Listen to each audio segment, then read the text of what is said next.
Muy buenos días de nuevo, soy Rubén Fidalgo y el protagonista de hoy en esta videoprueba de autoocasión es el BMW X3 en su versión 30e xDrive. ¿Qué es eso de 30e? Bueno, pues que en realidad lo que tenemos bajo el capó de este coche es un sistema de propulsión híbrido enchufable, del cual hablaremos en profundidad más adelante, como son sus motores eléctricos, el motor de combustión, las potencias, etcétera. Tiene un precio de partida alrededor de los 65.000 euros, aunque esta unidad con los extras que tiene se nos va por encima de los 70.000, y vamos a ver a lo largo de la prueba si merece la pena ese dinero por este coche.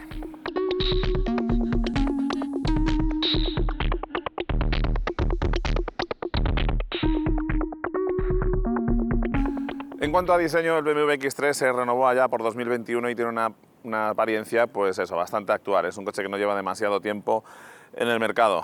En el frontal vamos a tener que ir acostumbrándonos a que desaparecen los bordes cromados de la rejilla. Poco a poco el cromo va a ir desapareciendo de los automóviles en general por motivos de ecosostenibilidad. Es cierto que son metales escasos y aparte de eso los procesos de tratamiento de estos metales pues son bastante contaminantes. Llaman la atención los faros, son bastante grandes, no tanto como los riñones que casi parecen hígados, pero tienen una iluminación excelente. Se trata de un sistema full LED con luz adaptativa y aparte de eso también una función láser que lo que me proporciona es como una especie de luz extra larga en determinadas condiciones de tráfico que me permite tener un mayor campo de visión por la noche y así aumentar mi seguridad al tener mayor tiempo de reacción. Como se trata de faros adaptativos, no necesito realmente unos antinieblas en el faldón del coche, ya el propio haz de luz se adapta y se hace más ancho en condiciones de meteorología adversa, y en el hueco donde estarían los antinieblas lo que tenemos son unas entradas de aire que lo que hacen es reducir la superficie frontal del coche para mejorar la aerodinámica. Para mejorar la aerodinámica también tenemos la rejilla delantera activa. Detrás de esa rejilla lo que tenemos es una persiana que se abre para mejorar la refrigeración del motor cuando hace falta, por ejemplo cuando activamos el modo Sport en la conducción, o cerrarla para mejorar la aerodinámica y reducir así los consumos y las emisiones. Sobre todo cuando funciona en modo eléctrico, esa trampilla va a ir prácticamente siempre cerrada.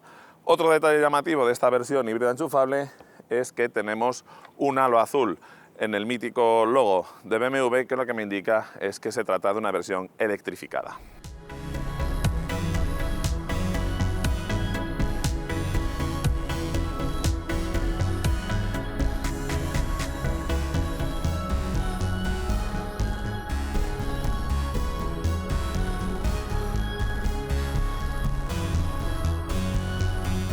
En la vista lateral de este BMW X3 tenemos un diseño típico de los BMWs X, de los SUV.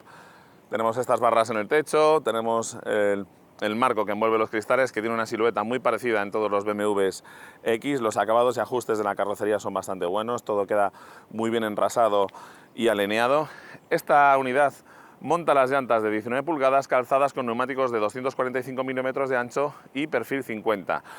Afortunadamente tienen bastante balón pese a lo grande que es la llanta, y eso me va a ayudar a que el confort sea bastante bueno, y aparte de eso también que las reacciones del coche sean un poco más progresivas. Mide 4,71 metros de largo, 1,67 m de alto y 1,89 m de ancho. Son unas proporciones que van a permitir que luego el interior sea bastante espacioso, aunque eso sí, como veremos después en el maletero, perdemos algo de espacio al tratarse de la versión híbrida enchufable. Algo que queda patente en esta trampilla que tenemos en el paso de rueda delantero, que me sirve para la toma de carga de las baterías, de las que hablaré después cuando defina técnicamente el vehículo. Tenemos estas salidas de aire en los pasos de rueda delantero, que en este caso son falsas, son opacas, pero que le ayudan a aligerar un poco la vista lateral y no hacerlo tan macizo. Otro detalle que me gusta, que el piloto trasero se ve muy bien lateralmente, y también los faros delanteros. Esto me va a proporcionar seguridad cuando me incorporo a una vía por la noche, ya que me hace muy visible lateralmente.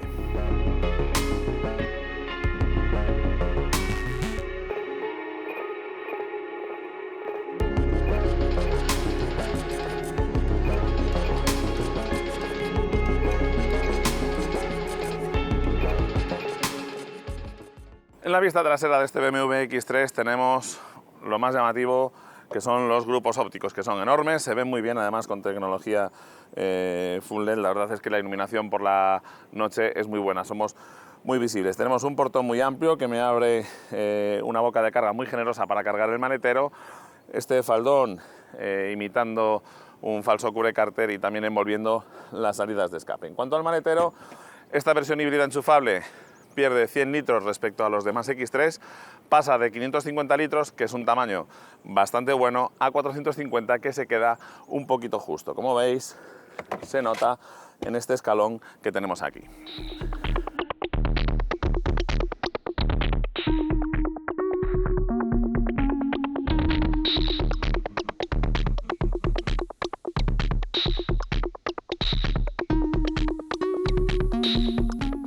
Como digo, 450 litros se quedan un poco escasos para un coche familiar de este tamaño.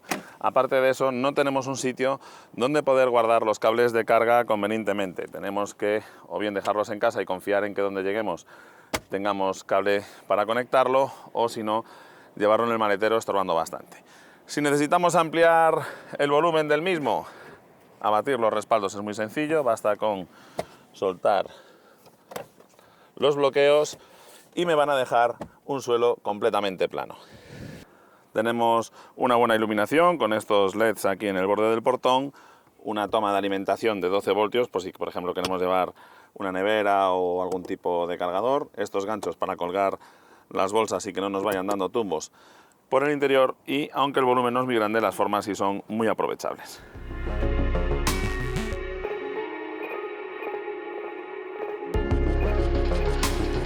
Como siempre, una de las cosas que más aprecia la gente de los SUV es que entrar y salir de ellos es muy cómodo, y en este X3 no va a ser distinto. Nos queda una altura perfecta el asiento y una vez dentro, al abrir las puertas delanteras nos dan la bienvenida unos asientos muy confortables, además en este color la verdad es que le sientan bien y hacen que el interior sea muy acogedor. Tenemos las banquetas extensibles y el salpicadero típico de BMW. El salpicadero de este BMW X3 es ya el que conocemos de los BMW, bastante clásico. Tenemos una pantalla multimedia táctil de muy buen funcionamiento, la verdad. El cuadro de instrumentos, todo bastante orientado al conductor y cómodo de manejar. En cuanto a los materiales, no están nada mal los ajustes en algunas zonas. Los materiales tienen buen tacto, pero en esta unidad en concreto, este marco imitando a madera que envuelve los aireadores centrales, pues tiene un crujidito un poco incómodo en cuanto la carretera está algo rugosa. En la consola central tenemos los mandos del eDrive. Aquí tenemos esta tecla que lo que hace es activar el modo de recarga de la batería, de forma que cuando vamos circulando con el coche el motor de combustión se comporta como un grupo electrógeno. Los modos de conducción, Sport, Hybrid y Full Electric, el control de velocidad de descenso y el selector del cambio automático de 8 marchas. Esta es la vista que tiene el conductor. Ese hueco que se ve ahí es el proyector del Head-Up Display, que proyecta la información sobre el parabrisas con bastante calidad en cuanto a gráficos. Como veis, todos los mandos me quedan muy a mano. Los mandos de la climatización están en esta zona, son de acceso directo, aunque las teclas para subir y bajar la temperatura son un poco pequeñas. Esta tecla con el circulito rojo sirve para activar y desactivar los asistentes avanzados a la conducción y, como digo, todo me queda muy a mano. El volante tiene muy buen tacto, la instrumentación es bastante legible y tiene varios formatos con los que mostrar la información del vehículo. Aquí tenéis el cuadro de instrumentos. Como digo, tiene varios formatos para mostrarme la información. Cuando voy en el modo eléctrico o en el hybrid, en vez de contar revoluciones, lo que tengo aquí es un indicador de la energía que estoy consumiendo.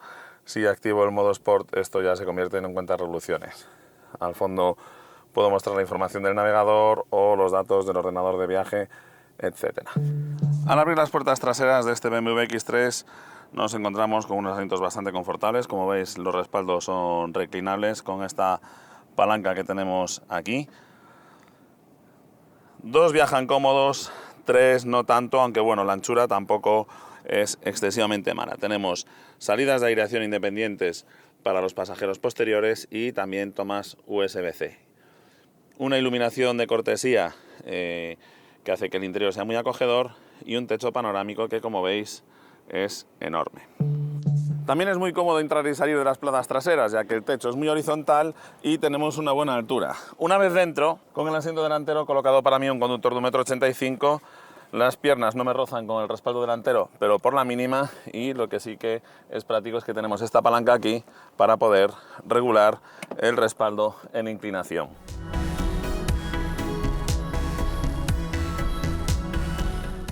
Muy bien, ¿y qué tecnología es la que alimenta y mueve a este BMW X3 30e? Bueno, pues se trata de un sistema, como os decía al principio, híbrido enchufable. Lo que tenemos es un motor de gasolina de 4 cilindros con 184 caballos de potencia. Bastante buen par, gracias a la sobrealimentación. Va acoplado a una caja de cambios de 8 marchas, completamente automática, y un motor eléctrico de 109 caballos. La potencia total es de 292 caballos y 420 Nm de par, que hacen que se mueva muy bien este BMW X3, pese a que su peso en orden de marcha supera las 2 toneladas y roza los 2.100 kilos.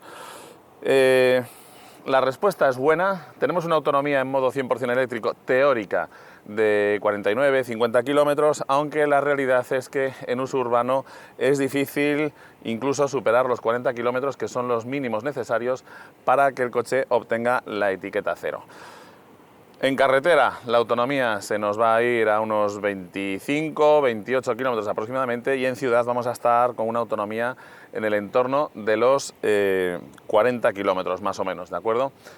¿Qué es lo que me alimenta ese motor eléctrico? Bueno, pues unas baterías que van en la parte trasera de 12 kilovatios hora de capacidad, no son demasiado grandes, y las podemos cargar con un cargador incorporado de 3,7 kilovatios de potencia, con lo cual el tiempo mínimo de recarga, 12 entre 3,4, nos da aproximadamente unas 4 horas, no llega a 4 horas en el mejor de los casos, ¿de acuerdo? Por cierto, ya que tengo el coche en esta vista, como algunos de vosotros alguna vez me habéis preguntado para qué son estos piquitos que tienen aquí donde los faros, esto es un disipador de calor, ¿de acuerdo? Los faros LED producen bastante temperatura. De hecho, mucha gente cree que los LED son los faros que menos consumo tienen, y en realidad los faros con menor consumo son los de xenón. Es cierto que el xenón a la hora de encender el faro tiene un alto consumo, pero después, una vez que ya se ha cebado el arco que produce la luz, tienen un consumo mucho más bajo que los LED. ¿Por qué? Bueno, pues porque los LED, aparte del consumo para producir la energía que produce la luz, tenemos que tener unos elementos de disipación de calor bastante caros y que consumen energía. De hecho, algunos faros incluso llevan sus propios ventiladores.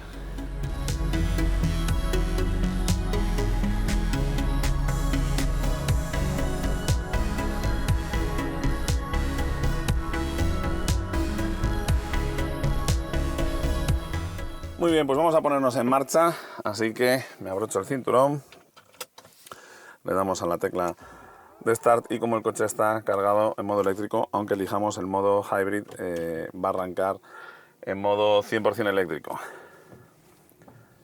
El coche en modo eléctrico, la verdad es que es una gozada conducirlo, con los 109 caballos que tiene lo mueven con suficiente alegría. En ciudad es muy cómodo porque no hace nada de ruido, no tiene vibraciones, ni notamos los cambios de marcha ni nada, y el coche la verdad es que en ciudad se conduce muy bien. Además tiene muy buen radio de giro, suficiente visibilidad y asistentes de todo tipo para aparcar.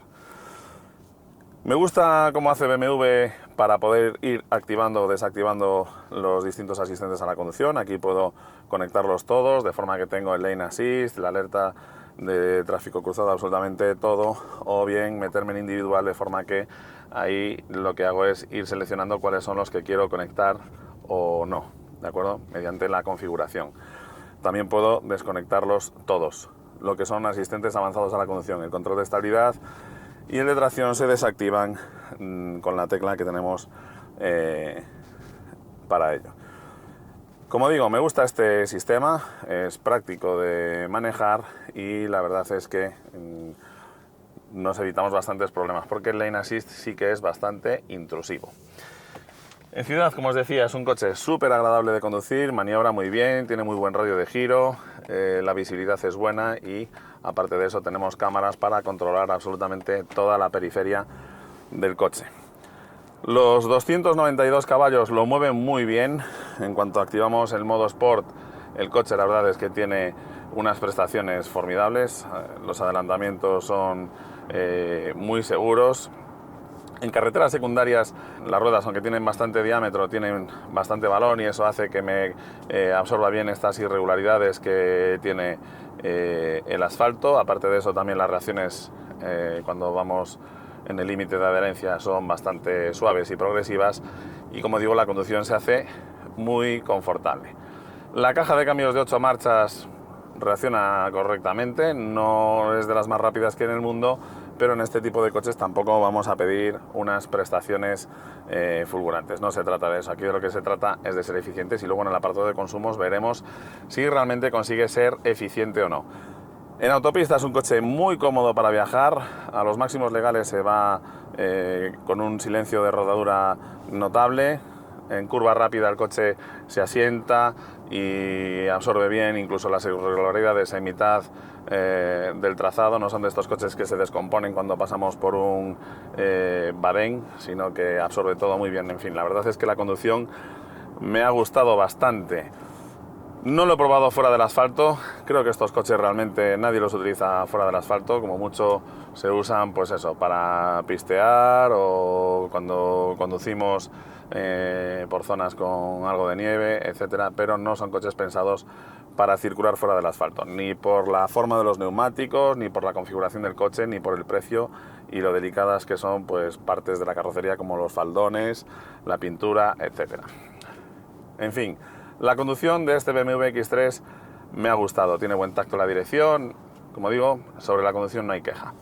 ¿Qué tal en cuanto a equipamiento? Por esos 65.000 euros, bueno, pues la verdad es que en cuanto a confort está muy bien, tenemos unos asientos muy cómodos, con reglaje eléctrico, calefactados, una buena ergonomía, la verdad es que dentro se viaja cómodo y los asientos tienen gran parte de la culpa de que sea un coche cómodo.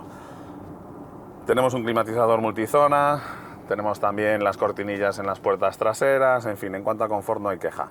Tampoco hay queja en cuanto a asistencias avanzadas a la conducción. Como os decía antes, tenemos ahí una batería enorme de elementos que podemos ver aquí cuando nos venimos a configurar en individual. Tenemos la alerta de pérdida de carril, la alerta de fatiga del conductor, el asistente de luz de carretera, que por cierto me ha sorprendido porque funciona bastante bien y detecta bastante bien al tráfico contrario, algo que suele fallar bastante en estos sistemas. En fin, en cuanto a HADAS, considero que el coche también está bien equipado. Y en cuanto a conectividad, también está muy bien. Tenemos las aplicaciones de BMW que me permiten abrir y cerrar el coche desde el teléfono móvil, dar permiso a otra persona para que acceda al vehículo, geolocalizar el coche donde lo tengo aparcado, consultar la autonomía restante desde el teléfono móvil que me queda de las baterías, poner el coche a cargar en remoto, en fin, programar la climatización para que cuando vaya a recoger el coche esté ya a la temperatura apropiada. La verdad es que, como digo, el coche está muy bien equipado también en cuanto a conectividad. Por supuesto, Apple CarPlay y Android Auto inalámbricos. No hay queja en cuanto a equipamiento. ¿Dónde están las quejas? Bueno, pues en algunos detalles de acabado. Me parece que un coche de este precio no puede tener estos plásticos que hacen ruido, en fin... ahí es donde he hecho en falta un poquito más de cuidado por parte de la gente de BMW.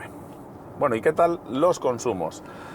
Bien, este coche homologa un consumo medio de 2 litros cada 100 kilómetros. Os recuerdo que en los híbridos enchufables el consumo medio homologado solamente me sirve para ver cuál es su nivel de eficiencia con respecto a otro híbrido enchufable. Lógicamente este coche, en cuanto agoto las baterías, no me va a gastar gasolina a razón de 2 litros cada 100 kilómetros. ¿Cuánto me gasta una vez agotadas las baterías? Bueno, pues insisto, una vez agotadas las baterías, algo que sucede en el entorno de los 40 kilómetros en ciudad y de los 28 o 30 kilómetros cuando hacemos un uso del coche más bien por carretera, el consumo que he podido medir durante la prueba ha sido de 9,5 litros en ciudad, y eso que en ciudad estamos aprovechando el sistema híbrido bastante.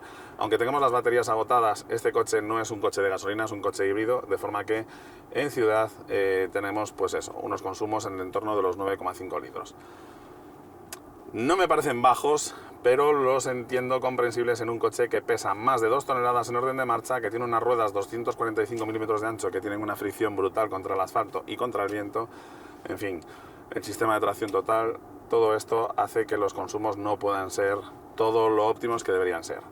En carreteras secundarias, a los máximos legales, el consumo medio que he podido medir está en el entorno de los 6,8-7 litros. Tampoco me parece un consumo excesivamente bajo, pero bueno, el peso y la rodadura, la fricción de la rodadura están ahí. Y en autopista a 120 km por hora el consumo medio está en el entorno de los 7,2, 7,3 litros. Si os fijáis, hay muy poca diferencia de consumo entre circular a 70, 90 km por hora y 120. Eso me deja claro que sí que es cierto que en cuanto a eficiencia aerodinámica este coche está a muy buen nivel.